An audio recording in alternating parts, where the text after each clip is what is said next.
श्री कृष्णाय नमः, श्री गोपीजन वल्लभाय नमः, श्रीमदाचार्य चरण कमलेभ्यो नमः, श्री साईं जी परम दयालवे नमः, श्री गुरुभ्यो नमः। श्रुति स्मृति पुराणानाम् आलयम् करुणालयम् नमामि भगवत्पादम् श्रीवल्लभं लोकवल्लभम्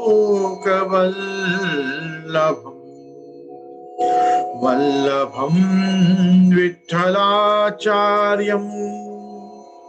श्रीकृष्णं बादरायणम् सूत्रभाष्यकृतौ वन्दे भगवन्तौ पुनः वल्लभाचार्य दिव्याज्ञा प्रतिवासर उज्ज्वला दिगंत व्यापिनी भूया साहि लोकहितैषिणी सर्वदेश दशाकाले अव्याहत पराक्रमा वल्लभाचार्य दिव्याज्ञा वर्धताम् अभिवर्धताम्।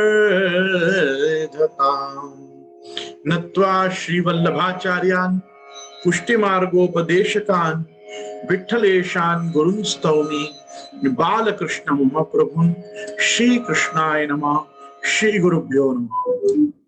उपस्थित समस्त प्रियजन, वाल्लभीयजन, वैष्णवजन, आप समस्त सनातन धर्मावलंबी भगवत भक्तों का मैं गोस्वामी गोविंद राय हमारे जूमांतर्गत अंतरजालीय सत्संग भवन में एवं फेसबुक पे एवं यूट्यूब पे हमारे साथ सत्संग में रत ऐसे आप समस्त लोगों का मैं खूब खूब अभिवादन करता हूं और अभिनंदन भी करता हूं। मैं खास आज आपको बधाई के साथ ये बताना चाहूंगा कि आज बहुत सुंदर बलदेव जी की छठ, आज श्री दाऊ दादा का उत्सव, श्री प्रभु गोवर्धन नाथ जी श्रीनाथ जी के अग्रज ऐसे बलदेव जी का आज प्रागट्य दिवस, साथ में हमारे समस्त गोपीजनों में गोपीजनों की सेवा सिखाने की मुखिया ऐसी हमारी श्री ललिता जी, जिनको अति भाव और सम्मान के साथ श्री महाप्रभु जी राधा सहचरी जी के रूप में, आप कहीं कहीं कुमारिका के रूप में और कहीं कहीं श्री राधा सहचरी जी के संबोधन से आप श्री ललिता जी को आचार्य चरण संबोधित करते हैं। ऐसी हमारी श्री ललिता जी स्वामी जी और संघ में श्री दाऊ दादा का आज ये प्रागट्य दिवस है, बलदेव जी की छठ है। आज वसुदेव देवकी के पुत्र ऐसे आप बलदेव जी श्री रोहिणी जी के गर्भ से आप प्रकट हुए। आपकी उत्पत्ति जो है वो मूल में तो देवकी वसुदेव के गर्भ से ही है, क्योंकि सप्तमो वैष्णवम धामम यम अनंतम प्रचक्षते गर्भो बभूव दैवक्या हो हर्ष शोक विवर्धना। भागवत जी में ऐसा पद्य मिलता है कि सर्वप्रथम आप जो पधारे इस भूमंडल को सनात करने के लिए, कृतार्थ करने के लिए, तो पहले आप वसुदेव देवकी के वहां कारागृह में, कंस के कारागृह में मथुरा में आप पहले आप अवतीर्ण हुए और वासुदेव कलानंत सहस्त्र वदन स्वराट, आप सबसे पहले वासुदेव की जो कला है, जो अनंत हैं, जो साक्षात भगवान शेष हैं, जो त्रेता में आप साक्षात रामचंद्र जी के साथ लक्ष्मण जी के रूप में आप सेवा में विराजे, वो इस द्वापर में, सारस्वत कल्पीय द्वापर युग में आप श्री बलभद्र जी के रूप में, बलदेव जी के रूप में आप पधारे हैं। और जब प्रभु आप मथुरा से गोकुल भी पधारे हैं, तो आप वसुदेव जी के छकड़ा के ऊपर, जिस छाबड़ा में आप विराज के पधारे आप वसुदेव जी के संग, उस छाबड़ा के ऊपर भी आप श्रेष्ठ जी आप छत्र रूप में वर्षा का निवारण करते हुए यमुना जी में संग ही आपके साथ श्रीमद गोकुल तक भी पधारे, और वो आपके शेष स्वरूप से पधारे। और ऐसे आप वसुदेव देवकी के गर्भ में, घर में जब आप अवतीर्ण हुए, तो वहां से योग माया ने तम सन्निकृष्य देवक्या रोहिण्या उदरे सन्निवेशया, तब देवकी जी में से उनका कर्षण करके, आकर्षण करके, और रोहिणी जी में उनको पधराया योग माया ने। इसी कारण से सबसे पहला, हम यूं कह सकते हैं साइंटिफिक भाषा में, मॉडर्न लैंग्वेज में, हम यदि हम दाऊ दादा के प्रादुर्भाव को थोड़ा समझें, तो नॉन सर्जिकल फीटस ट्रांसप्लांटेशन अगर कहीं हुआ है, तो वो सबसे पहले देवकी जी के गर्भ में से इस गर्भ को लेकर और रोहिणी जी के गर्भ में पधराया गया। तो नॉन सर्जिकल, बिना सर्जरी के फीटस को ट्रांसप्लांट किया गया। ये योग माया का कार्य है। जन्म कर्म च मे दिव्यम, भगवान के सभी जन्म और कर्म दिव्य हैं। भगवान की इस लीला में भगवान ने अपने अग्रज को पहले वसुदेव जी के घर में, देवकी जी के उदर में, और बाद में जो देवकी जी, वसुदेव जी की जो भार्या आप यहाँ पे नंदराई जी के संरक्षण में विद्यमान थी, और भी थी, पर विशेष करके रोहिणी जी उनमें प्रधान रही, तो वो रोहिणी जी के गर्भ में आपको पधराया गया। बलभद्र जी का जो प्रादुर्भाव है वो भगवान से भी पूर्व ब्रजमंडल में सबसे पहले श्रीमद गोकुल में मांदल बाजोरी आज ब्रजजन के प्रगटे श्री बलराम, ब्रजजन के लिए सबसे पहले, ब्रजजनों की, ब्रज भक्तों की रक्षा के लिए आप प्रगटे। तो ऐसे बलभद्र जी प्रगटे, ये वही बलदेव जी हैं जो त्रेता सत्युग में एवं लीला समुद्र में, क्षीर समुद्र में आप शेष रूप से विराजते हैं। भगवान स्वयं व्यापी वैकुंठ में आपके ऊपर ही शयन करते हैं। और ये बलभद्र जी, हमें जानकारी हो या ना हो, हमारे हृदय रूप से आप अपने सभी के भीतर विराजते हैं। जिसको हम कुंडलिनी कहते हैं, या जिसको सहस्रार चक्र का जागरण होना कहते हैं, वो कुंडलिनी से लेके सहस्रार तक जो चीज जागृत होती है, वो भगवान शेष जी का ही अपने हृदय में आविर्भाव होता है। इसलिए नमामि हृदये शेषे लीला क्षीराब्धिशायिनम लक्ष्मी सहस्र लीला भी सेव्य मानम कला निधिम, हम कह के भगवान का स्तवन करते हैं। हमारे यहाँ बलदेव जी को श्री ठाकुर जी का पुरुषोत्तम आवेशित स्वरूप के रूप में ग्रहण किया जाता है। हमारे यहाँ मर्यादा मार्ग की तरह गौर वर्ण के दाऊ जी नहीं होते। बलदेव जी हमारे यहाँ श्री गोवर्धन धरवत श्याम स्वरूप होते हैं। वक्रम ब्रजेश सुतयो हो, गोपी जनों की वाणी में स्पष्ट आया है कि जैसा मुखारविंद ठाकुर जी का है, वैसा ही मुखारविंद जो है वो बलभद्र जी का भी उन ब्रज भक्तों को, गोपी जनों को, गोप सीमंतनियों को दर्शन हुआ। इसलिए अपने यहाँ श्याम स्वरूप में पूर्ण पुरुषोत्तम आवेशित जो बलभद्र जी का स्वरूप है, वही अपने पुष्टि मार्ग में संसेव्यमान है। बाकी अगर हम गौर दाऊ जी की सेवा करते हैं तो वो मर्यादा के स्वरूप होते हैं। पुष्टि में दाऊ जी का स्वरूप श्याम ही होता है। ये साक्षात शेषावतार हैं, ये साक्षात भगवान वासुदेव की एक कला है, ये साक्षात संकर्षण व्यू का स्वतंत्र प्रागट्य है। वासुदेव, संकर्षण, प्रद्युम्न और अनिरुद्ध, ये भगवान के चार प्रधान व्यूह स्वरूप हैं, और चतुर्व्यूहों से ही भगवान पूर्णावतार आप क्रीड़ा करते हैं, लीला करते हैं। तो रामावतार में यही जो है वो राम, लक्ष्मण, भरत, शत्रुघ्न, ये व्यूह विग्रह साक्षात व्यूह का मूर्तिमंत स्वरूप हैं। और द्वापर युग में आप बड़े भाई संकर्षण जी, स्वयं ठाकुर जी वासुदेव व्यूह, प्रद्युम्न जी आपके पुत्र, और अनिरुद्ध जी आपके पौत्र के रूप में ये चारों व्यूहों ने कृष्णावतार में लीला की है। तो हमारे लीला संबंध से भी हम देख सकते हैं कि कैसे सुबोधनी और श्रीमद् भागवत जी के आधार पे बलदेव जी का स्वरूप, बलभद्र जी का वही स्वरूप है जो सहस्त्र मुखों से क्षीर समुद्र में भगवान की विमल कीर्ति का, प्रभु के यश का, आपके नामों का और आपके चरित्रों का लीला गुणानुवाद नित्य निरंतर करके हमको जो नित्य भगवान नाम लेने की प्रेरणा सर्वप्रथम आप देते हैं। ऐसे लक्ष्मण जी के रूप में आप सेवक के रूप में, और आप दाऊ जी के रूप में एक बहुत ही जवाबदार सहोदर के रूप में, और उसी प्रकार से आप लीला समुद्र में एवं कृत युग में आप शेष रूप से भगवान के समस्त कार्यों के साधन में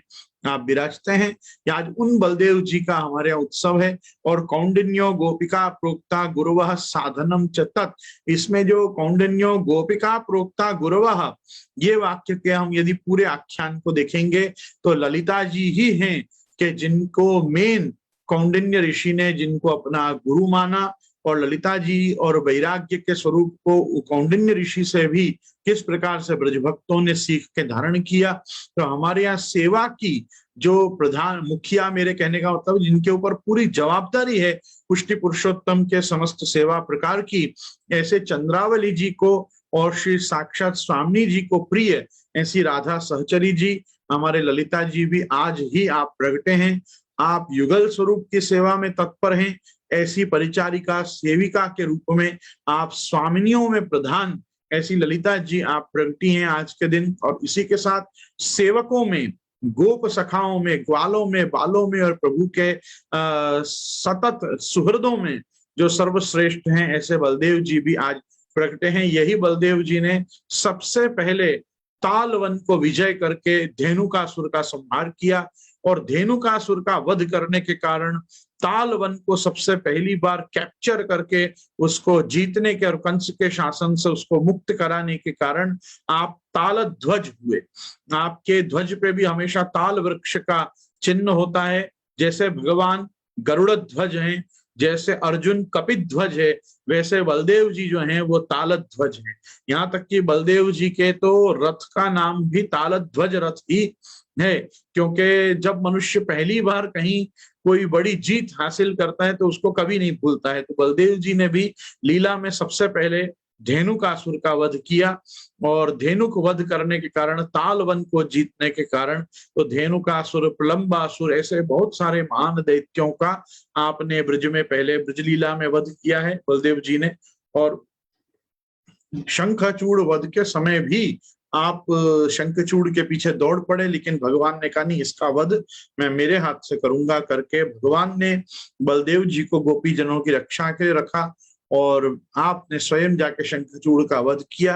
इस शंखचूड़ वध के अध्याय में प्रभु श्री दाऊ दादा के भी वेणुनाद करने का वर्णन सांकेतिक रूप से श्रीमद् भागवत जी में मिलता है, क्योंकि इस अध्याय में ठाकुर जी गाते हैं, और ठाकुर जी के गीत गाने का वर्णन इसमें है। प्रायः हम सब जगह पे ठाकुर जी के रंध्राण वेणु और अधर सुधया पूरयन गोप वृंदे ही, प्रायः हम प्रभु को वेणुनाद करते ही पाते हैं।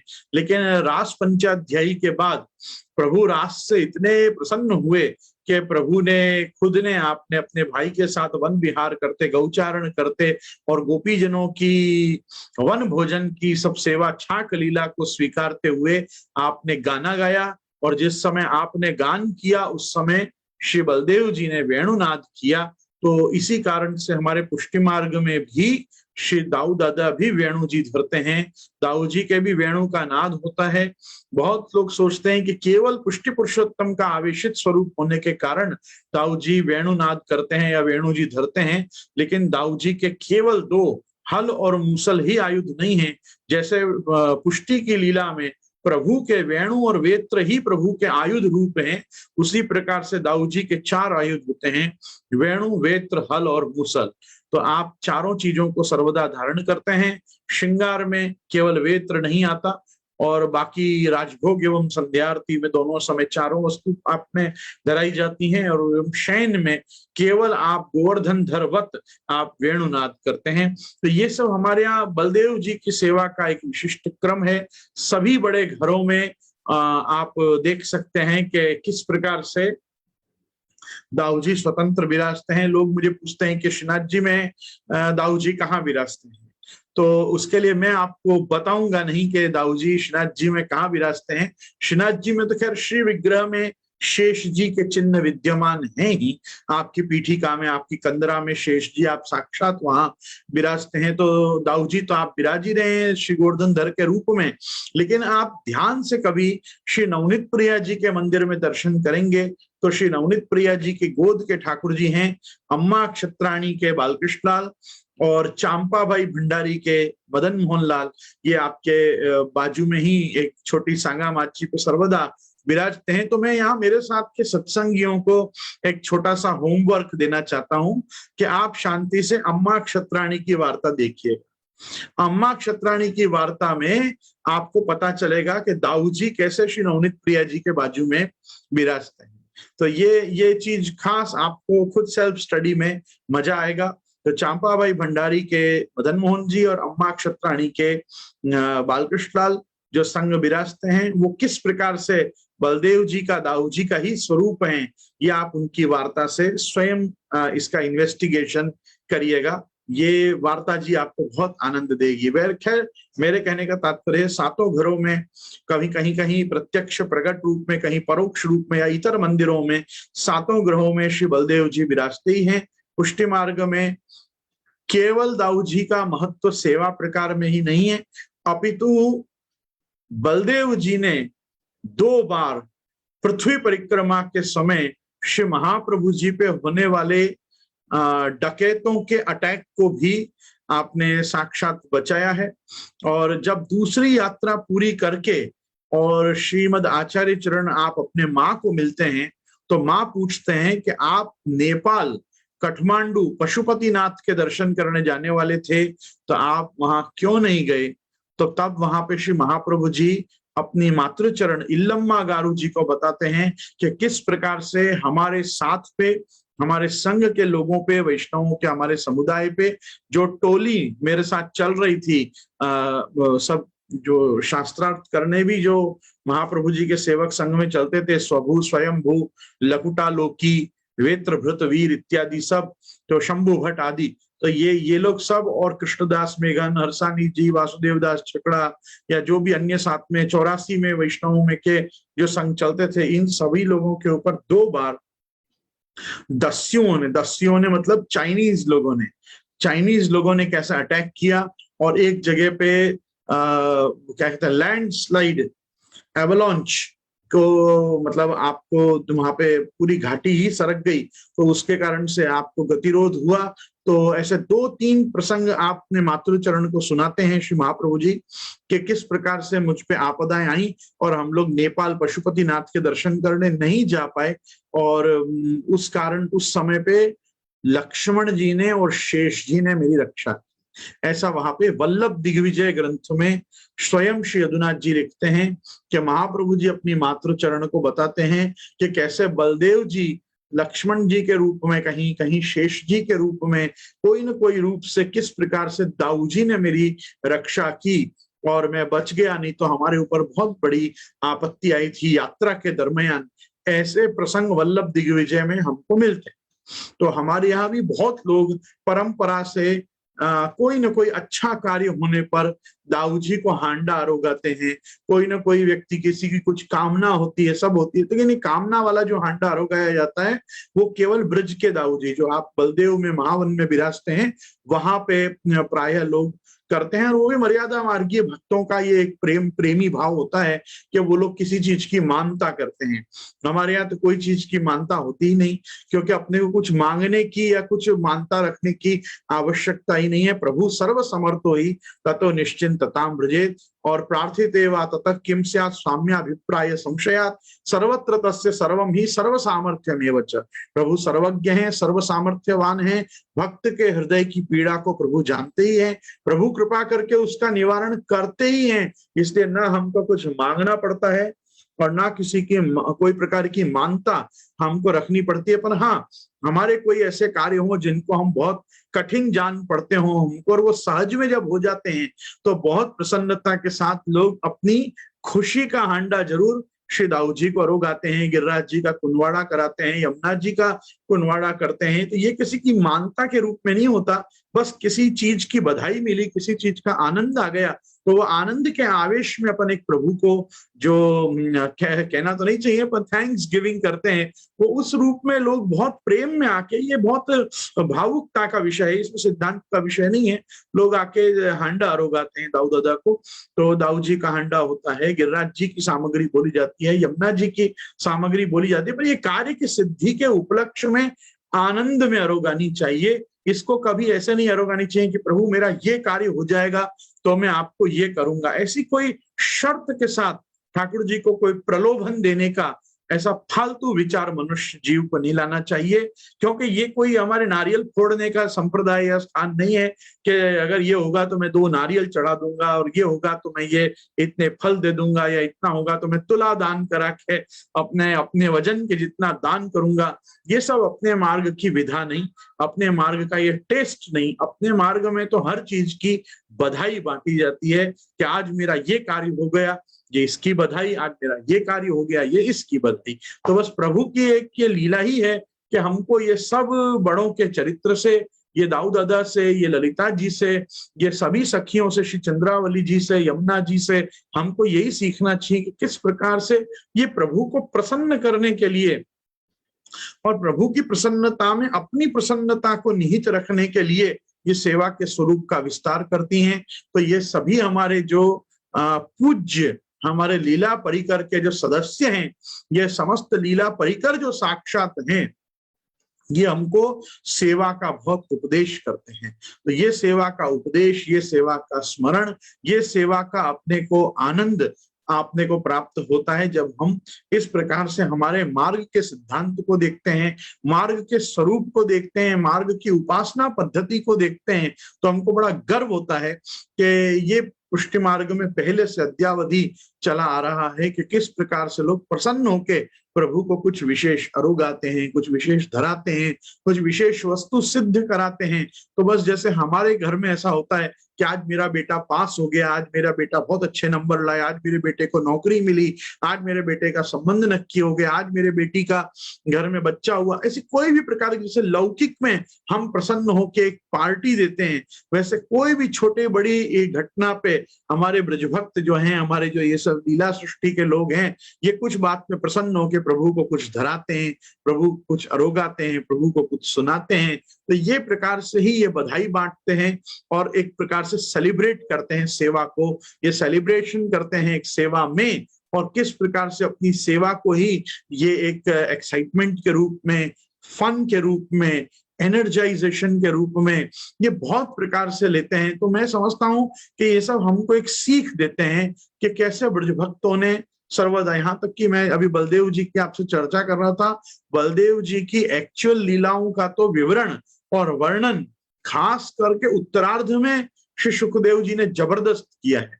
आपको दाऊ जी से संबंधित लीलाएं देखनी है तो आप उत्तरार्ध का दर्शन करिए। 10वें स्कंद के उत्तरार्ध में कितनी लीला है, तो उसमें उसी में श्री बलदेव जी के रास का भी वर्णन है। बलदेव जी ने किस प्रकार ब्रज भक्तों के साथ, समस्त गोपीजनों के साथ आपने रास किया, उसका वर्णन भी उत्तरार्ध में है। किस प्रकार से आपने चैत्र और वैशाख ये 2 मास आप ब्रज में विराजे और चैत्र पूर्णिमा को आपने किस प्रकार से रास किया, उसका भी वर्णन श्रीमद् भागवत जी में ही है। ये वही गोपीजन है जिनके साथ शारदीय नवरात्र में और शारदीय पूर्णिमा के दिन भगवान पुष्टि पुरुषोत्तम श्री कृष्णचंद्र ने, गोवर्धनधर ने श्री गोकुल चंद्रमा जी के रूप में रास किया। तो ये सब हमारे रास नायकत्व जैसे श्री गोवर्धनधर में विद्यमान है, वैसे रास नायकत्व जो है वो श्री बलदेव जी को भी प्राप्त है। ऐसा उत्तरार्ध की लीला हमको बताती है। तो मेरे आज ये आपके साथ शेयर करना, आपके साथ बांटना ये इसलिए भी जरूरी है क्योंकि हमारे इष्ट तो क्या बड़े मंदिर में और क्या हमारे यहाँ वापी घर में, हमारे नंद भवन में, सर्वत्र हमारे यहाँ श्री बालकृष्ण लाल जी और दाऊ दयाल प्रभु यह हमारे इष्ट रूप में विराजते हैं। हमारे इष्ट रूप में दाऊ दादा विराजते हैं, बलदेव जी हमारे माथे विराजते हैं। और कैसी हमारे पर कृपा है कि श्री स्वामी जी सहित अर्थात श्री रेवती जी सहित आप विराजते हैं। तो रेवती जी सहित जो बलदेव जी अपने माथे विराज रहे हैं, तो युगल स्वरूप की सेवा का, शाम स्वरूप की सेवा का, श्री स्वामी जी की सेवा का भी जो परम भाग्य आज हमको प्राप्त है, इसमें कारण एकमात्र हमारे पितृचरण, हमारे पूर्वज, हमारे बड़े हैं कि जिनने हमको श्री बालकृष्ण लाल जी और दाऊ दयाल प्रभु की सेवा देकर सनात किया है। हम अपने हाथ पवित्र और जीवन कृतार्थ जो हम कर पा रहे हैं, सो आप दोनों युगल भ्राताओं की सेवा में हम कर पा रहे हैं और युगल स्वरूप को संसेव्यमान कर पा रहे हैं। तो मैं तो आपको यही कहना चाहूंगा कि दाऊ दादा हम सब के रक्षक हैं, पूरे पुष्टि सृष्टि का रक्षण जैसे श्री गोवर्धन धर के माथे विराजमान श्री चक्रराज कर रहे हैं, जैसे सुदर्शन जी हम सबका रक्षण सहज ही में कर रहे हैं, वैसा प्रत्यक्ष में हमारा रक्षण जो कर रहे हैं, जिन्होंने श्री महाप्रभु जी का भी समय समय पर यात्रा के दरमियान रक्षण किया, ऐसे श्री बलदेव जी का आज ये प्रागट्य महोत्सव है। आज हमारे यहाँ जन्माष्टमी का क्योंकि क्रम काफी विस्तृत हो जाता है और यदि हम उसी दिन पंचामृत करें तो फिर हमको बहुत अवेर हो जाती है, इसलिए पितृचरण की आज्ञा से कतिपय कितने ही वर्षों से हम आज बलदेव छठ के दिन शेषावतार प्रादुर्भावोत्सव कर्तुम तदंगत्वेन पंचामृत स्नान हम करिष्ये, इस प्रकार के संकल्पबद्ध होकर और हम आज बलदेव जी का पंचामृत करते हैं, क्योंकि मैं ऐसा मानता हूं कि जन्माष्टमी का पूरा उत्सव का जो क्रम है वो राधाष्टमी पर जाकर ही पूरा होता है।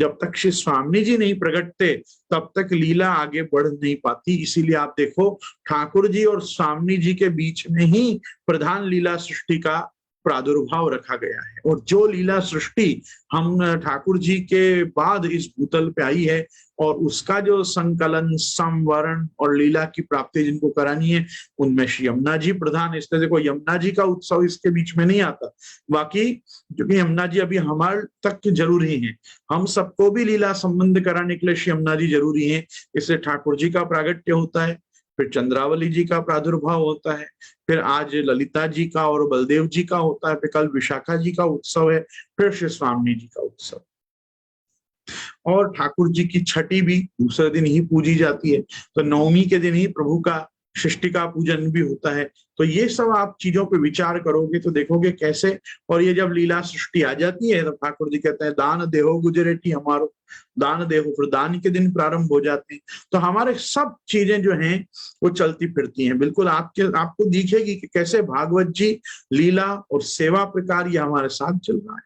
अब लोग कहते हैं कि भागवत जी में दान लीला का वर्णन नहीं है, भागवत जी में दान लीला का स्वतंत्र वर्णन नहीं हो, लेकिन यांचोपदेशकर्ता के रूप में भगवान वामन जी ने पधार कर बलि राजा से क्या मांगा, 3 पग पृथ्वी दान मांगी।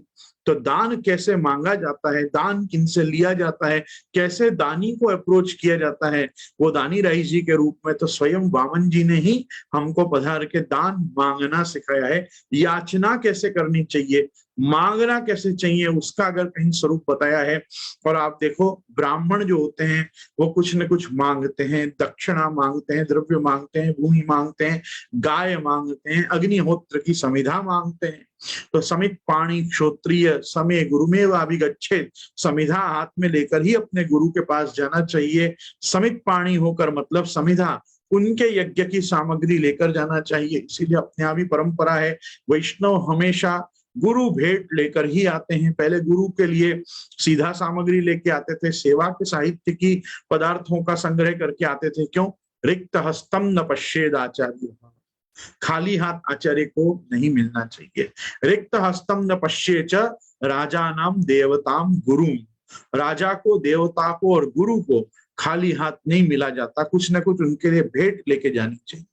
नंदराय जी भी जब कर देने गए तो बहुमूल्य मणिमाणिक्य आदि सब चीज लेकर कंस को भेंट करने गए कि मेरे घर में पुत्र हुआ और मेरे घर में मंगल हुआ इतने वर्षों के बाद, और आपका ये प्रतिवार्षिक कर बाकी था तो मैं कर भी लेके आया हूँ, साथ में बधाई भी लेके आया हूँ कि तुम्हारा काल मेरे घर में जन्म गया।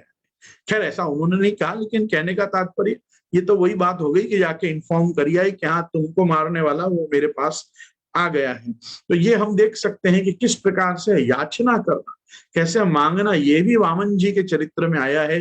ठाकुर जी ने और बलदेव जी ने तो गोपी जनों से हठात बलात् आपने दान लिया है, लेकिन किसी को रिझा के, किसी को मना के, किसी को लुभा के दान कैसे लिया जाता है, ये तो वामन जी ही हमको सिखाते हैं। और स्वयं श्री ठाकुर जी भी, जब स्वामी जी आप तर्क पे उतर जाती हैं तो तर्क तांडव को श्री स्वामी जी के ठाकुर जी भी कभी कभी नहीं जीत पाते। तो श्री स्वामी जी के वश में होकर, ठाकुर जी के वश में स्वामी जी होकर परस्पर गोरस का दान और आप समस्त रसों का आदान प्रदान आप स्वयं करते हैं लीला में।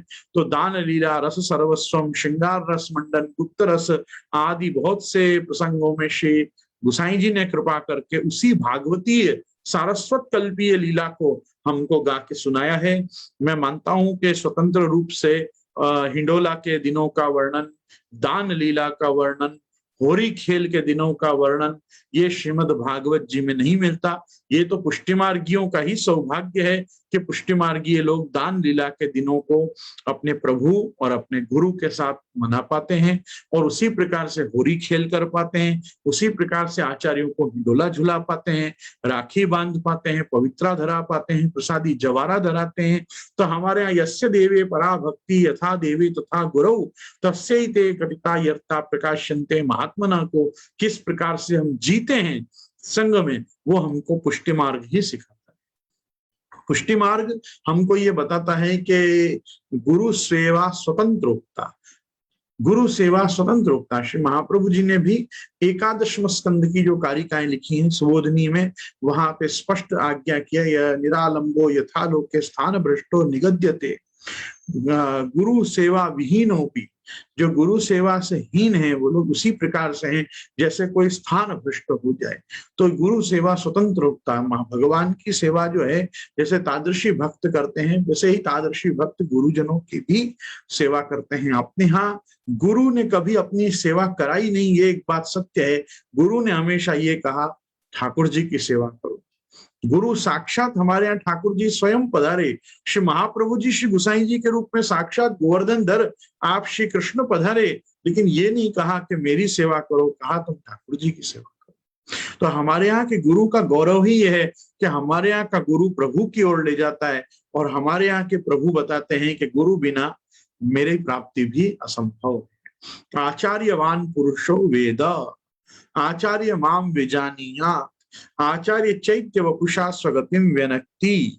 तो ये सब जो शास्त्र के वाक्य हैं ये हमको सब बताते हैं। मैं तो आपको यही कहूंगा बलदेव जी भी हमारे वास्तव में गुरु ही, उन्होंने हमको ये शिक्षा दी है कि किस प्रकार से जब लीला चल रही हो तो उसमें सहभागी होना, सहयोगी होना, लीला में व्यवधान नहीं बना। बलदेव जी को बहुत से निर्णय श्री कृष्ण के मान्य नहीं थे, तब बलदेव जी ही वहां नहीं थे, कहीं और चले जाते थे, और जो चीजें मान्य होती थी उनमें अग्रगण्य रह के आप श्री ठाकुर जी के सब कार्यों में साधन करते थे। तो मेरे कहने का तात्पर्य है ये करते थे मतलब मैं उस युग की उस कल्प की बात कर रहा हूं। बाकी अद्यावधि श्री ठाकुर जी और बलदेव जी तो आप संग विराज ही रहे हैं और आप सब हमसे सेवा स्वीकार कर ही रहे हैं। तो आप लोगों को मैं खास राधाष्टमी के इन अग्रिम दिवसों में मैं आपको ये बधाई देता हूं कि कल चंद्रावली जी का उत्सव भी बहुत सुंदर श्री ठाकुर जी ने अंगीकार किया। ऋषि पंचमी का बहुत सुंदर क्रम होता है। ऋषि पंचमी के दिन ऋषि मुनियों को स्वतंत्र तर्पण होते हैं, स्वतंत्र उनको अर्घदान होते हैं, विशेष अर्घ दिए जाते हैं। तो ये सब जो ऋषि पंचमी के क्रम होते हैं इनके साथ हमारी जो है ऋषि रूपा गोपी जनों की युथाधिपा ऐसी आप साक्षात चंद्रावली जी हैं।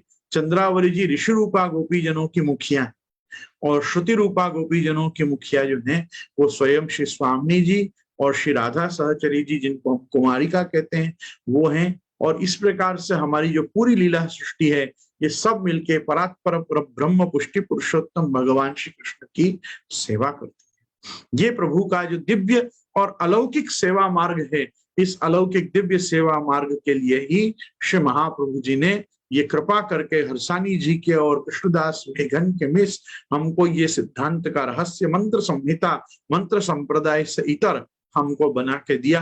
हम काफी दिनों से इस ग्रंथ को संपूर्ण करना चाह रहे हैं, कोई न कोई अन्य विषयांतर और कहीं न कहीं और प्रवेश कर जाते हैं, इसलिए इस ग्रंथ का दर्शन नहीं हो पा रहा है। मैंने छल्ले चौथा श्लोक संपूर्ण किया था और हमारा जो 5वां श्लोक है वो है निवेदि भी समर्प्यैव सर्वम कुर्यादिति स्थिति। तो आज हम थोड़ा उसका भी दर्शन करेंगे। और आज 12 तारीख हुई है, 15 तारीख तक हमारा ये ज्ञान सत्र सत्संग का अबाध चलेगा, लेकिन उसके बाद मैं पुनश्च जो भार्गांव जाने का विचार है तो उस क्रम से मैं आप लोगों के साथ सत्संग में उपस्थित कुछ दिनों तक नहीं हो पाऊंगा। लेकिन हमारी जो शुक्रवार की वापी स्टडी क्लास है वो जहां से भी मैं कंडक्ट कर सकूंगा, मैं जरूर वापी स्टडी ग्रुप को मेंटेन करूंगा। और संग ही में सत्संग मेरा किस दिन से वापस यथारूप यथाक्रम शुरू हो जाएगा, उसकी मैं आपको सूचना कल या परसों में ही इस सत्र के पूर्ण होने से पहले ही आपको संबोधन कर लूंगा। मैं निवेदिभिः समर्प्यैव सर्वं कुर्यादिति स्थिति न मतम देव देवस्य सामिभूत समर्पणम्। खैर, जहां तक सिद्धांत रहस्य का प्रश्न है, सिद्धांत रहस्य ग्रंथ बड़ा वैष्णव प्रिय है। लोकप्रिय जैसे होता है वैसे वैष्णवों को ये प्रिय है। और कृष्णाश्रय, चतुश्लोकी, सिद्धांत रहस्य, यमुनाष्टक और नवरत्न वैष्णव प्राय इतने ही ग्रंथों से षोडश ग्रंथ में अच्छे ढंग से परिचित होते हैं।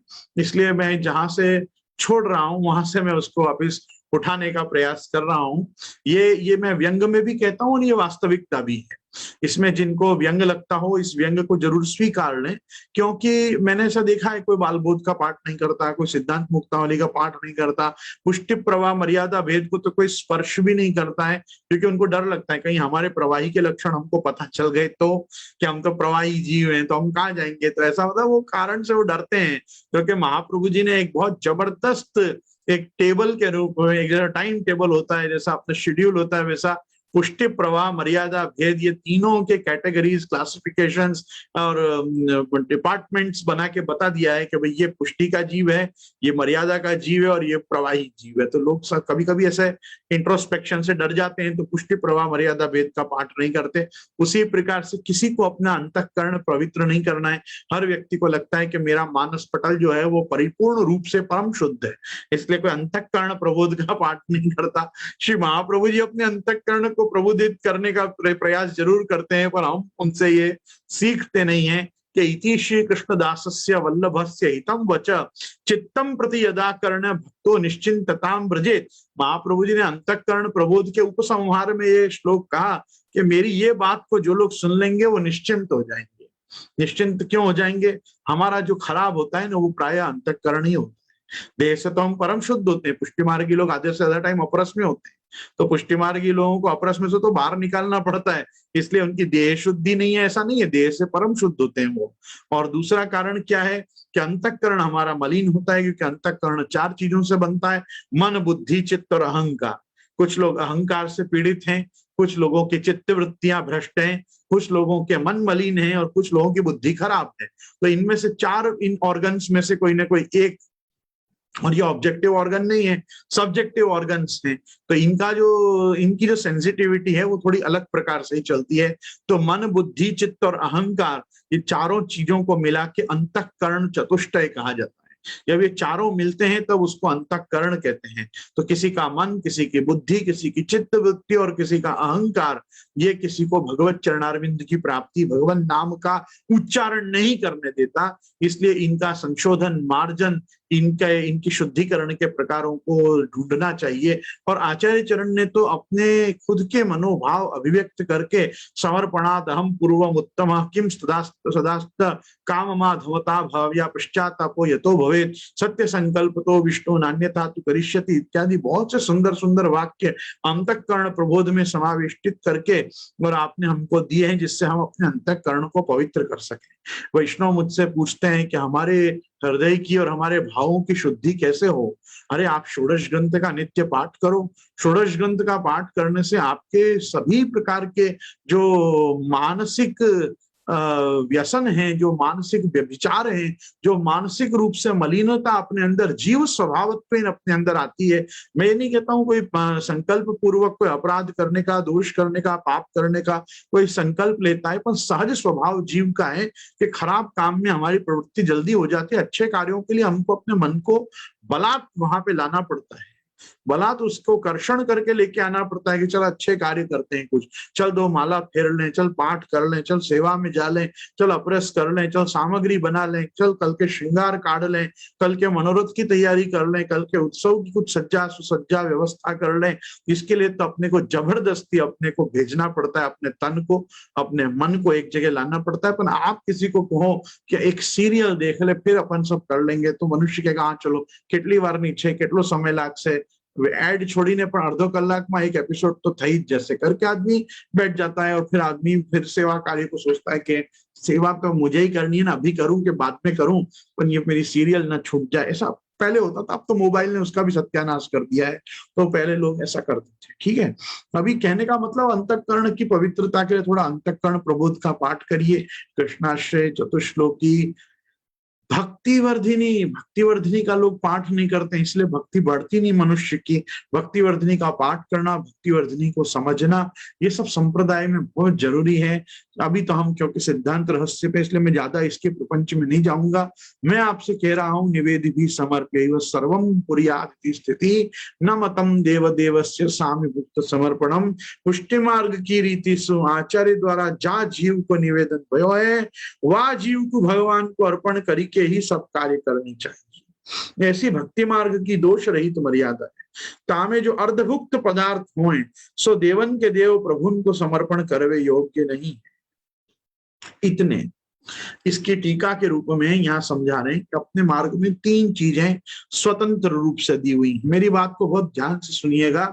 यहाँ पे बता रहे नरसिंह लाल जी महाराज कि इतने निवेदन, दान और अर्पण, ऐसे 3 प्रकार। तामे वस्तु को नाम लेके प्रभु को जताए देनो सो निवेदन कहो जाए, तथा विधि पूर्वक अपनी सत्ता को छांड के द्रव्यादिकन में दूसरे की सत्ता उत्पन्न करनी सो दान कहो जाए है। और सेवक जैसे रसोई सिद्ध करी के अपने मालिक को अर्पण करे है, तैसे स्वामी को भोगवे योग्य पदार्थ स्वामी को जतावनो सो अर्पण कहो जाए।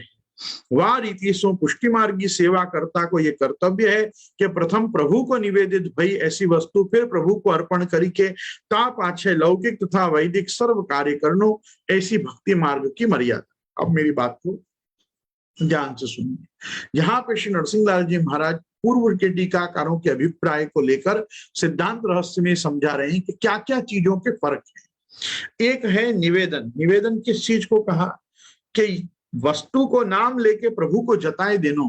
जैसे हमने कहा हमारा घर, स्त्री, पुत्र, आप्त, वित्त जो भी है प्रभु ये सब मैंने आपको दिया, ये आपका हुआ और मैं भी आपका हुआ। इससे क्या हुआ? आप मेरे हुए।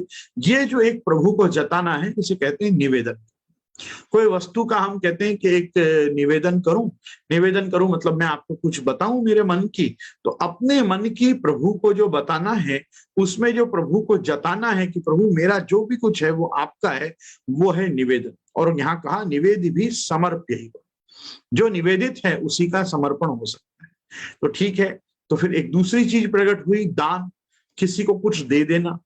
तो दे देना क्या है? तो देना वो है कि हमारी सत्ता उस पे से हटाकर किसी दूसरे की सत्ता का उस पर आधान करना, उसको या आरोपण करना, उसको कहते हैं दान। ये चीज मैंने तुमको दी और ये चीज तुम्हारी हुई, वो जो हुआ वो दान। और तीसरी वस्तु जो है वो है अर्पण। कोई चीज अर्पित करना, अर्पण करना मतलब अपने से पहले किसी को वो वस्तु देनी और उसके बाद जो बचे उसमें से उसका अपना उपयोग करना, इसको कहते हैं अर्पण। तो यहाँ 3 चीज समझा रहे हैं कि देखो दान करना जो है ये पुष्टि मार्ग में नहीं। पुष्टि मार्ग में हम ठाकुर जी को कोई वस्तु दान नहीं करते, इसीलिए हम कहते हैं कि ठाकुर जी को सन्मुख भेंट नहीं। भेंट करना मतलब अपनी सत्ता को छोड़ के प्रभु की सत्ता का उस पर आरोपित करना। अब आप भगवत संविधान में कोई भेंट कर दोगे तो वो पैसा क्या हो गया, वो द्रव्य कैसा हो गया, वो ठाकुर जी का हो गया। अब आप उसकी ना तो सामग्री सिद्ध कर सकते हो, ना आप उसका कुछ और साहित्य बनवा सकते हो। आप क्या करोगे उस द्रव्य का? इसलिए हम क्या कहते हैं, सन्मुख भेंट जो भी हो श्रीनाथ जी में जाए, श्री गोवर्धन धर के संविधान में उनकी गोलक में पधरा के आ जाना। इसके अलावा श्री भेंट का, सन्मुख भेंट का कुछ नहीं हो सकता है। फर्स्ट। सेकंड चीज है, हम लोग जो जैसे हमारा घर है, हमारे घर में सब समय के दर्शन खुलते हैं, सब समय दर्शनार्थी आते हैं, सब समय लोग दर्शन करते हैं, पर ठाकुर जी के सन्मुख में भेंट करने की हमारे यहाँ व्यवस्था ही नहीं। क्यों भेंट करने की व्यवस्था नहीं है? क्योंकि ना हमने कभी वहां गोलक या हुंडी ऐसी कोई चीज रखी है, और ना हम किसी को अलाउ करते हैं कि आप प्रभु सन्मुख द्रव्य निकालो। प्रभु को पैसा नहीं दिखाने का, उनने ही दिया है। ठाकुर जी को द्रव्य दिखा के कोई लाभ नहीं है। लक्ष्मी कलत्राय किमस्ति देयम, जो स्वयं लक्ष्मी के पति हैं उनको क्या पैसा दिखाना, क्या द्रव्य दिखाना। इसलिए हमारे यहाँ प्रभु के सन्मुख भेंट नहीं की जाती।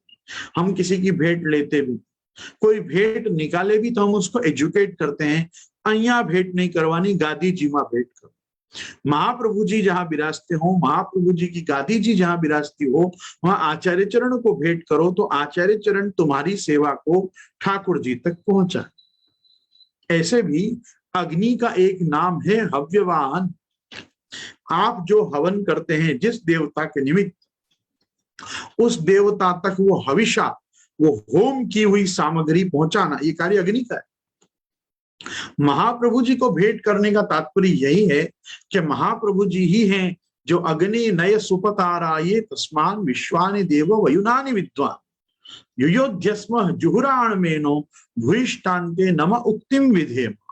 ये अग्नि ही है जो हमको सुपथ दिखाते। ऋग्वेद का प्रथम मंडल, प्रथम मंत्र, प्रथम जो कारिका वेद की ऋचा है वो भी अग्नि मीड़े पुरोहितम यज्ञस्य देव मृत्युजम। जो देवता के लिए यज्ञ करना है उसके लिए पुरोहित अग्नि को ही बनाना पड़ेगा। वो अग्नि ही हमारा हित विचार के, वो अग्नि स्वरूप जगत गुरु महाप्रभु श्री वल्लभाचार्य जी ही हमारी सेवा को जो हमने अर्पित की है, निवेदित की है, समर्पित की है, उसको ठाकुर जी तक पहुंचाएंगे। जिसको हमारी पुष्टि मार्गीय भाषा में कहा जाता है महाप्रभु जी की आड़ीसु, महाप्रभु जी की कानीसु सेवा कर। महाप्रभु जी की कानी मतलब क्या? महाप्रभु जी की कहानी मतलब महाप्रभु जी की आड़ी से महाप्रभु जी के कृपा प्रसाद को जानते हुए प्रभु से निवेदन करना कि आप मेरे माथे जो विराज रहे हो वो श्री महाप्रभु जी की देन है। तो जैसे हरसानी जी ने पूछा था कि दान बड़ो के दाता बड़ो, तो प्रश्न यही है कि दान बड़ा है, ठाकुर जी बड़े हैं कि देने वाला बड़ा है, दाता बड़ा है? तो दाता कौन है? दाता साक्षात विधाता का भी विधाता जो है, जिसने विधान किया है कि विधाता का अर्चन पूजन कैसे होगा, सेवा कैसे होगी, वो हमारे श्रीमद आचार्य चरण हैं। वो साक्षात प्रभु भी हैं और विभु भी। विभु वही होता है जो प्रभु की सेवा करना सिखाए, जो प्रभु की सेवा करनी बताए, उसको हम विभु कहते हैं। तो ये जो विभुत्व श्री महाप्रभु जी में है, ये सुबोधनी के उपदेष्टा के लिए भी जरूरी है। भागवत जी का अर्थ प्रकाशन करने वाला, अर्थ को प्रकट करने वाले के लिए भी जरूरी है। अर्थम तस्य विवेचितुम नहीं विभुर वैश्वानराद वाक्पते, जिसमें विभुत्व, वाक्पतित्व और वैश्वानरत्व ये नहीं होगा वो व्यक्ति भागवत जी के गूढ़ अर्थ को प्रकट नहीं कर सकता। और अगर अर्थ करेगा भी तो वो व्यास को और विष्णु को प्रिय नहीं होगा। प्रभु को और व्यास को जो अर्थ प्रिय हो वो प्रकट करने के लिए तो विभुत्व, वैश्वानरत्व और वाक्पतित्व, ये तीनों गुण किसी व्यक्ति में होने जरूरी हैं। और ये तीनों गुण जो हैं वो सब श्री महाप्रभु जी में विलास करते हैं। इसीलिए तो कहा ना, क्वचित पांडित्यम च निगम गति सापि यदि न क्रिया सा सापि स्यात्, यदि न हरि मार्गे परिचय यदि स्यात् सोपि श्री ब्रजपति रतिर नेति निखिलैर गुणैरन्य कोवा विलसति विना वल्लभ वरम। अर्थात वल्लभ वरम केवलम विलसति ते सर्वे गुणा। वो सब गुण कहाँ विलास करते हैं? श्री महाप्रभु जी में विलास करते हैं। ये महाप्रभु जी की कृपा है कि हम ठाकुर जी की सेवा कर पा रहे हैं। महाप्रभु जी की कृपा बिना हम प्रभु की सेवा नहीं कर सकते। फिर अन्य मार्गियों की तरह हम कृष्ण का पूजन करते, कृष्ण का अर्चन करते, कृष्ण का यजन करते, कृष्ण के लिए होम कर्म करते, कृष्ण के लिए दान करते, कृष्ण के लिए हम सब कुछ करते, पर सेवा नहीं कर पाते। समझे ना? जो पे श्री वल्लभ प्रकट न होते, भूतल भूषण विष्णु स्वामी पद श्रृंगार शास्त्र सब रोते, जो पे श्री वल्लभ प्रकट न होते। तो ये तो हमको समझना चाहिए कि महाप्रभु जी की कृपा से ही हम ये दान के चक्कर में से बाहर आए, समर्पण निवेदन के मार्ग को समझ पाए। समर्पण में अपना निवेदन करना और निवेदित वस्तु को प्रभु की सेवा में अर्पित करना, ये जो एक संप्रदाय का गौरव है, ये संप्रदाय का गौरव वैष्णव को समझना चाहिए। झट पर्स खोल के भेंट निकाल के ठाकुर जी सन्मुख या किसी गोलक में भेंट डाल देना, ये विधान अपने मार्ग का नहीं। इसीलिए मैं हवेलियों का भी विरोध, ट्रस्ट हवेलियों का विरोध करता हूं, क्योंकि सारी ट्रस्ट हवेलियां अपने जहां जहां दर्शन खोलती हैं वहां सामने खुले में हुंडी रखती हैं, गोलक रखती हैं, और इन गोलकों में जो द्रव्य आता है अगर वो द्रव्य प्रभु आरोपते हैं वहां तक तो ठीक है, प्रभु का ही तो द्रव्य, प्रभु आरोग्य। पर उसका अगर आप प्रसाद लेते हैं तो आप देव द्रव्य खाते हैं, आप देवलक कहलाते हैं, क्योंकि वो किसी की आड़ी और कानी से नहीं गया है, वो सीधे भगवान का ही द्रव्य था, और तुम्हारे पेट में वो भगवान का ही द्रव्य गया। जैसे मनुष्य को गाय का पैसा नहीं लेना चाहिए, वैसे ही मनुष्य को देवता का द्रव्य भी अपहरण नहीं करना चाहिए। ये जाने अनजाने, ज्ञाता ज्ञात, ये हमसे अपराध होता है कि हम ट्रस्ट मंदिरों में जाते हैं और वहां पे जो भगवत सम्मुख प्रदत्त भेंट से जो आप सामग्री अरोगे हैं ठाकुर जी, उसका यदि हम प्रसाद पाते हैं तो वो प्रसाद के हम अधिकारी नहीं होते। उसमें तो केवल गौ और ब्राह्मणों का ही अधिकार होता है। गो ब्राह्मण हिताय च ही नमो ब्रह्मण्य देवाय, गो ब्राह्मण हिताय च जगत हिताय कृष्णाय गोविंदाय नमो नमः। हमको उस गोविंद के उस द्रव्य का प्रसाद, उस सामग्री का प्रसाद नहीं लेना चाहिए जो भेंट स्वयं ठाकुर जी को आई। ठाकुर जी आपके हैं, आप अपनी सत्ता से प्रभु को रोगाइए, आप आपके भंडार में से ठाकुर जी को रोगाइए, आप आपके गजुआ में से द्रव्य निकाल के और ठाकुर जी के लिए पदार्थ और विविध सामग्री और सज्जा की वस्तु और साहित्य श्रृंगार सबका आप सृजन करिए, और आप लाड़ लड़ाइए जैसे आप अपने बच्चे के लिए करते हैं। हर रोज आप अपने बच्चे को उठ के पैसा हाथ में नहीं देते हैं, आप उसको पूछते तने शू જોઈએ છે મને કે હું લાવીને આપું।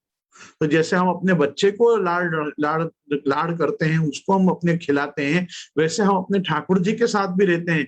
जब देखो तब ठाकुर जी को अपने बच्चे की तरह कोई पॉकेट मनी भी नहीं चाहिए। ठाकुर जी को पॉकेट मनी से क्या संबंध है? ठाकुर जी का पॉकेट आपका पॉकेट ही है, इसलिए जो आपके पास आया वो उनने ही भेजा है, इसलिए प्रभु की सेवा का आनंद लेना चाहिए। यही ये ग्रंथ कह रहा है, इसलिए समझा रहा है कि देखो एक वस्तु है निवेदन, एक वस्तु है दान और एक वस्तु है अर्पण। इसमें से दो चीज का हमको अधिकार है, निवेदन का और अर्पण का। मतलब समर्पित वस्तु को हमको ग्रहण करना चाहिए, निवेदित वस्तु का ही समर्पण करना चाहिए। अर्धभुक्त का प्रभु में समर्पण नहीं करना चाहिए। यहाँ समझा रहे हैं, काही रीति सो करवे में दोष नहीं, क्यों जो जाको दान कियो होय सो वस्तु अपने उपयोग में नहीं आ सके, तैसे ही जो वस्तु प्रभु को भेंट करी है सो वस्तु अपने उपयोग में नहीं आ सके, परंतु जाको अर्पण कियो है सो वस्तु अपने उपयोग में लेवे में दोष नहीं। कोई वस्तु जब आप ठाकुर जी को अर्पित करोगे तो आप उसको ले पाओगे। जिससे ऊपर दृष्टांत दिया कि जैसे आपका नौकर आप अपने मालिक के लिए जैसे खाना बना के रखता है और पहले मालिक खा लेता है, उसके बाद उसी में से नौकर भी खा लेता है, वैसे ही हमारे मालिकों का मालिक, सबका मालिक एक। वो कौन? वो भगवान श्री गोवर्धनधर श्रीनाथ जी अपने माथे विराजते हैं। वो अपनी रसोई में बना हुआ सबसे पहले आप रोकते हैं, अपन जो जो चीज लाए होते हैं उसमें से आप उत्तम वस्तु को ग्रहण करते हैं। परिशिष्ट जो होता है उस पर सेवकों का ही अधिकार होता है, तो जो बचे वो सब अपना।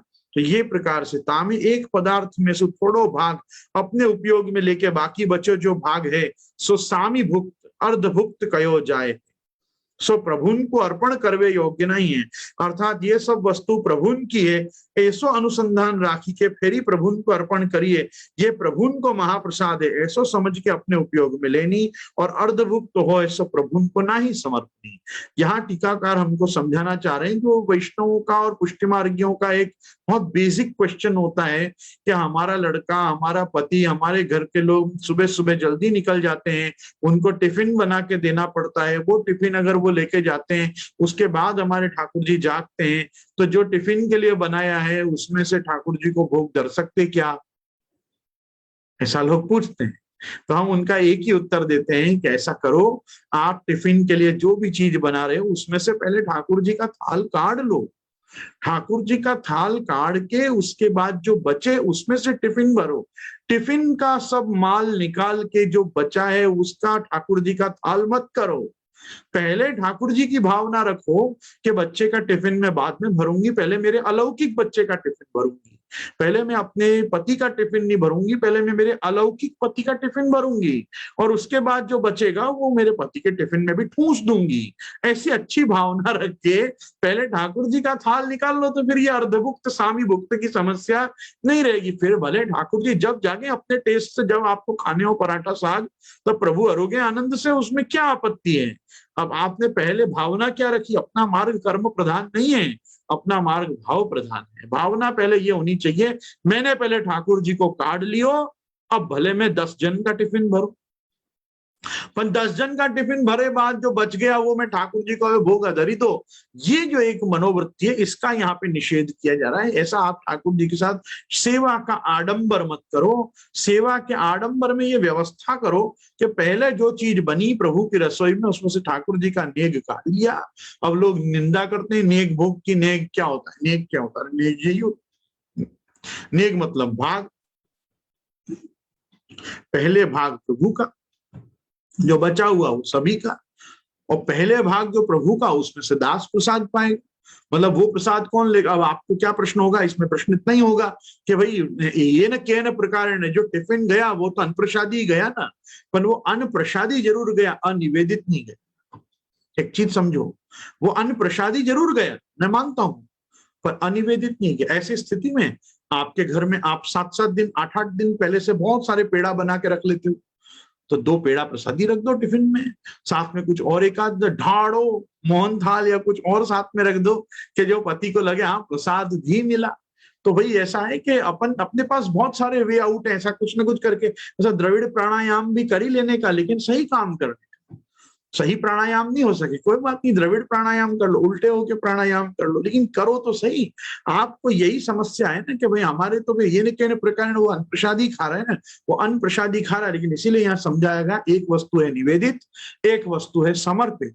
कभी कभी क्या होता है, हम हर चीज का तो समर्पण नहीं कर सकते। अब जिसकी कोई व्यक्ति बेचारा दवाई खाता होगा तो क्या दवाई का भोग धरेगा? दुनिया पूरी पुष्टि मार्ग तो संपूर्ण चाय पी रही है, तो क्या चाय भोग धर रही है?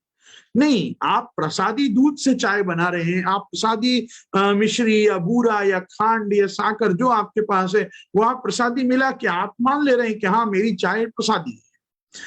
मैं नहीं समझता हूँ कोई झारी जी का जल उबाल लेता होगा चाय में, लेकिन कहने का मतलब कुछ नहीं मिले और कोई कहे कि मैं थोड़ा सा झारी का जल पधरा लूं इसमें तो ये प्रसादी हो जाती। तो भाव की बात है कि मनुष्य कैसे उस जल का सेवन करता है। लेकिन तात्पर्य मेरा यह है कि प्रसादी, अनप्रसादी और निवेदित, समर्पित, ये 4 जो कॉन्सेप्ट्स हैं इनको क्लियर करने के लिए ये ग्रंथ बने हैं। ये ग्रंथ हमको यही कह रहे हैं कि न मतम देव देवस्य सामीभुक्त समर्पण। जब देवता को ही नहीं दे सकते तो देवताओं के भी जो देव हैं ऐसे को हम अर्धभुक्त कैसे दे सकते हैं? तो पहले जब कोई भी चीज ठाकुर जी की रसोई में बनी, अब ये शब्द कहते ही तो लोग भड़क जाते हैं, ठाकुर जी की रसोई कहाँ है? हमारी रसोई है। अरे मैं तो कहता हूँ तुम्हारा कुछ है ही कहाँ? तुमने तो घर, पुत्र, स्त्री आदि सभी तो प्रभु को निवेदित किया, तब तुम्हारा क्या है? ठाकुर जी की रसोई है, तुम्हारी रसोई थोड़ी है। तो तुम्हारी रसोई को तो तुम किचन कहते हो। किचन, किचन विचन नहीं, सीधी बात है रसोई। और रसोई कौन की? ठाकुर जी की। ठाकुर जी की रसोई में ठाकुर जी की सामग्री बने, सिद्ध हो। अब अपने यहाँ एक शब्द घुस गया, पंजाबियों ने दिया, हमने स्वीकार लिया, खाना पकाना। खाना पकाना क्या होता? अभी खाना पकाना बाकी है, तो मांसाहारी हो क्या? पकाना क्या होता? रसोई बनानी है। सही शब्द है बनाना, सही चीज है सिद्ध करना, सही चीज है सामग्री करना। सीधी भाषा अपना सामग्री करवानी बाकी छे, गुजराती में बोल दो। पर ये क्या होता है, कभी कभी ये किचन, खाना बनाना, टेबल ऊपर राख्यो छे, ये सब भोगनी टेबल नहीं आओ, ऐसा भी हम सुनते हैं। भोग की टेबल, ओ बाप रे, ठाकुर जी डिनर कर रहा है, ठाकुर जी लंच कर रहा है, टेबल कहां से आई? भोग चौकी बोलो, भोग चौकी, चौकी ले आओ। गुजरातियों को एक और समस्या है, नई नई इंग्लिश आती है, फिर कहते हैं डिश ले जाओ, डिश। एक डिश त्या पड़ेली छे तो डिश ले। अच्छा, एक समस्या और है संप्रदाय में सब लोगों को, एक ओली वस्तु क्या पड़ी छे? पड़ी छे, अरे रखी हुई है, धरी हुई है। पड़े तुम पड़े हो कहीं उल्टे, हमको क्या मालूम क्या पड़ी छे? ओली वस्तु क्या पड़ी छे? अरे क्या मुकेली छे, क्या धरेली छे? कुछ अच्छा बोलो। ठाकुर जी का साहित्य, क्या पड़ेली छे, क्या पड़ी छे नहीं। अरे मुझे बड़ा दुख होता है, ये कैसा शब्द? आपका अहोभाव कैसे आएगा? हम तो कितना अहोभाव हर चीज के पीछे लाते हैं। बंटा जी, झारी जी, गादी जी, वेणु जी, ये जी, वो जी, माला जी, छोगा जी, सबके पीछे जी लगा के बात करते हैं। और तुम कहते हो क्या पड़ी छे? ये सब चीजों से हमको नफरत होती है कभी कभी कि ये नहीं करना चाहिए हमको। हमको ऐसा नहीं बोलना चाहिए, हमको बोलना चाहिए तबकड़ी ले आओ, तस्तरी ले आओ, थाली ले आओ। अरे थाली छोटी बड़ी मीडियम कुछ भी बोल लो कि ऐसी मध्य की थाली ले आओ, बड़ी थाली ले आओ, डिश ले आओ। एक बाउल में आपने राखी दईए। बाउल, डबरा आता है ठाकुर जी में, डबरा, बाउल नहीं आता। कटोरी बोलो, कटोरा बोलो।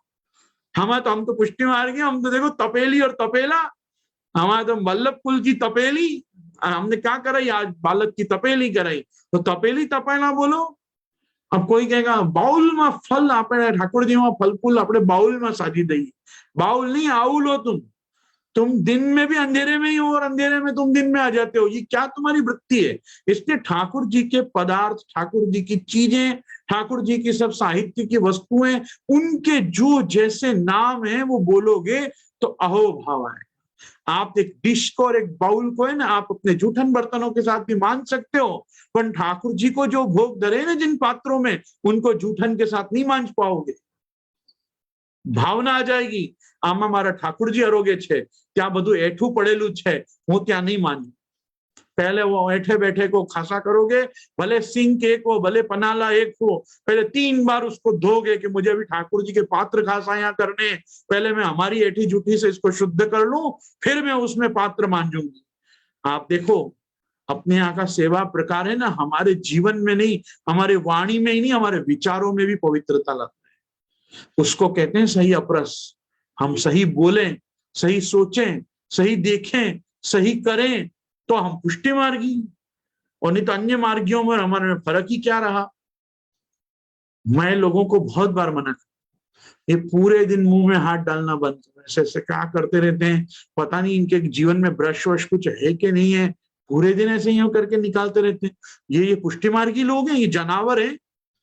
क्यों? हाथ धोने का विवेक नहीं। और लोग कहते हैं तुम्हारा मार्ग मतलब आखिर दिन हाथ खासा करता हो, तो हम अच्छे लोग हैं, हम हाइजीनिक लोग हैं, हम बैक्टीरिया का महत्व वर्षों से जानते हैं, हम गंदगी नहीं फैलाते।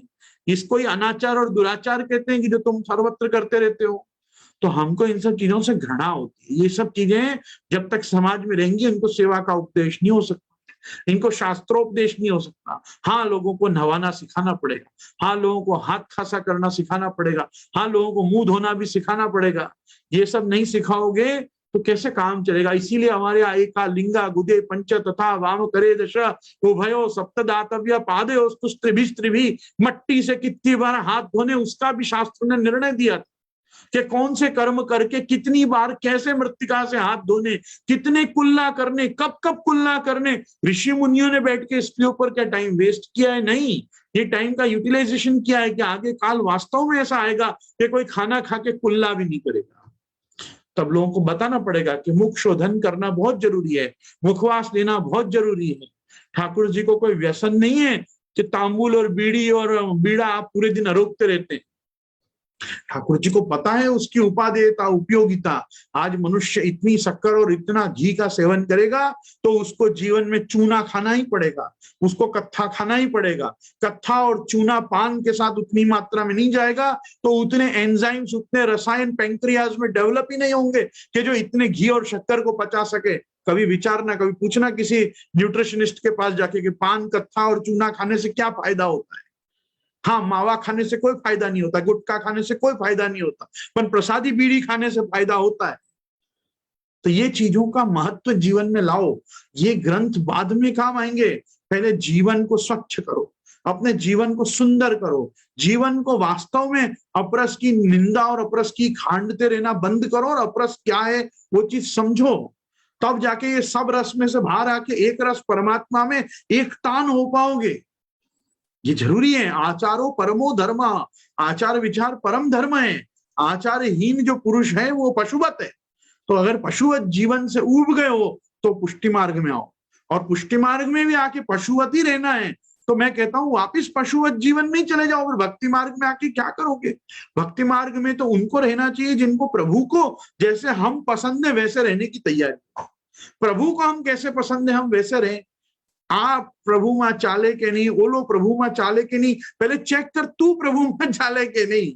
ओली तोली वस्तु तो आती जाती रहेंगी, पर तुम काम के हो के नहीं ठाकुर जी के, पहले उसका विचार करो। अभी तो आश्रय की प्रार्थना करो महाप्रभु जी से कि हमको ये इस प्रकार से स्वामी भुक्त समर्पण से और अर्धभुक्त समर्पण से बचाएं। हमारे जीवन में आत्म निवेदन के साथ साथ समस्त आत्मीय पदार्थों का निवेदन जो हमने प्रभु में किया है उसके समर्पण के लायक हमको बनाए। दृढ़ चरणन केरो भरोसो, दृढ़ चरणन केरो श्री वल्लभ नख चंद्र छटा बिन सब युग मांझ अंधेरो भरोसो, साधन और नहीं कली में जासो हो यह निबेरो, सूर्य कहा कहे द्विविध अंधरो, बिना मूल को चेरो भरोसो, दृढ़ न चरणन केरो भरोसो। श्री गोवर्धन नाथ की जय, श्याम सुंदर श्री अम्बे महारानी की जय, श्री वल्लभाधीश की जय, शिव साईं जी परम दयाल की जय, आज के आनंद की